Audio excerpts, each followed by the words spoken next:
As of now, 2/3 of the planets in our solar system have been explored.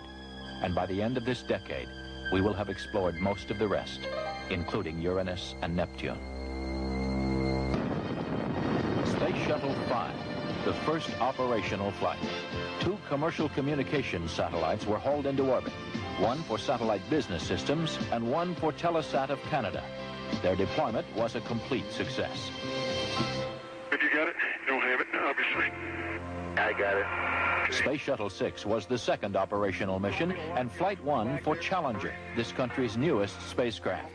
After launching a 5,000-pound tracking and data relay satellite from the payload bay, mission specialist astronauts Story Musgrave and Donald Peterson became the first Americans in 9 years to walk in space.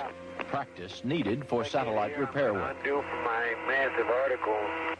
Historically, the space program has proceeded in a building block fashion. And toward that end, NASA has begun looking at the next logical step, a possible future space station, a permanent presence in space. The station would serve as a scientific and technological laboratory, as well as an operations base from which satellites could be serviced and large structures assembled. One of the highest priorities is to develop a clear understanding of a station's proper role in the total space program, so that if and when it is proposed for development, the station will be a truly significant national asset, one that would ensure continued American preeminence in space. The space program in general and the shuttle program in particular have gone a long way to help our country recapture its spirit of vitality and confidence. The pioneer spirit still flourishes in America. In the future, as in the past, our freedom, independence, and national well-being will be tied to new achievements, new discoveries, and pushing back new frontiers.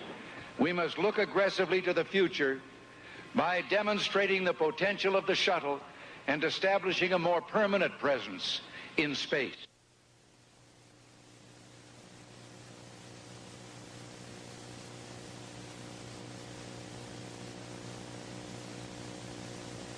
Even when ratified, the INF Treaty will not totally eliminate the nuclear threat to Eurasia. The vast nuclear arsenal possessed by the USSR and the variety of delivery systems available still present a significant threat.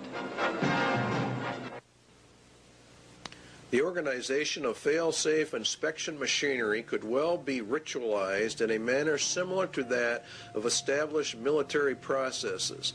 Inspection teams might be very like armies, and their technical equipment might be very like weapons. Inflating the inspection budget. In other words, what they want to do is they want to expand this. So what do we have? The INF Treaty, where it says inspection machinery could well be ritualized, according to Iron Mountain. Inspection teams might be very like very armies. And that's exactly what has happened. We have a great ritual of disarmament. It's very interesting what you find when you start digging into the INF treaty hearings. Limited test ban. Let's take a look at all the treaties. Limited test ban, 1963. Non-proliferation, 1968. The ABM Treaty, 1972. The SALT I, the SALT II, the IMF Treaty. Very long, drawn-out process. And this is exactly what Iron Mountain recommended be done.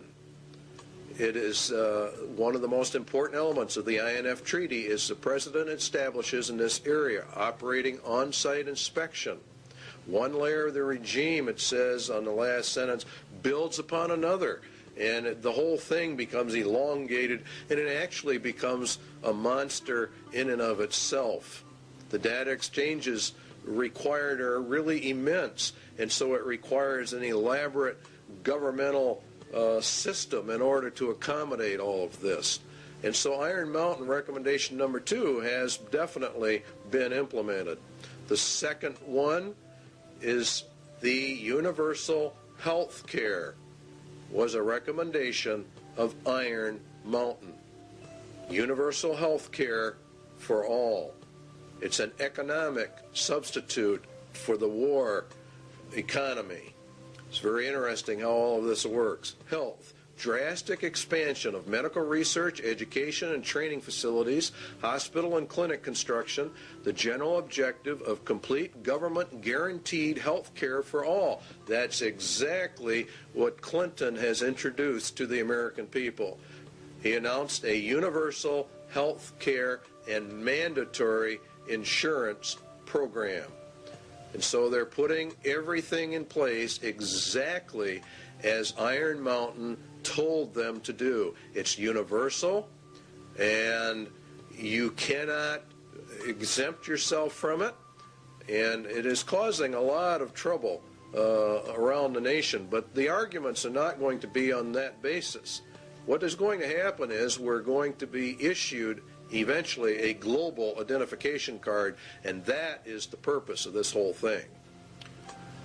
The medical card has only one purpose. That's to get the foot in the door for the MARC system. Iron Mountain's third recommendation is being implemented. Iron Mountain Economic Substitute number 4, a new educational system to bring in globalism under the United Nations, UNESCO, Congressional Record, the Great Conspiracy to Destroy the United States, Education for Freedom and World Understanding. You see, all of this is designed to bring us into a world system, a global system, under the control of the United Nations. The second manifesto of the U.S. Office of Education, the implementation of the program of surrender through education. In other words, they destroy Americans' national pride and put us under the United Nations. And the NEA is leading in this. They even say it themselves, teaching about globalism and the world system. They say enduring peace cannot be attained until the nation states surrender to a world organization. This was found out during the Reese Committee hearings in Congress.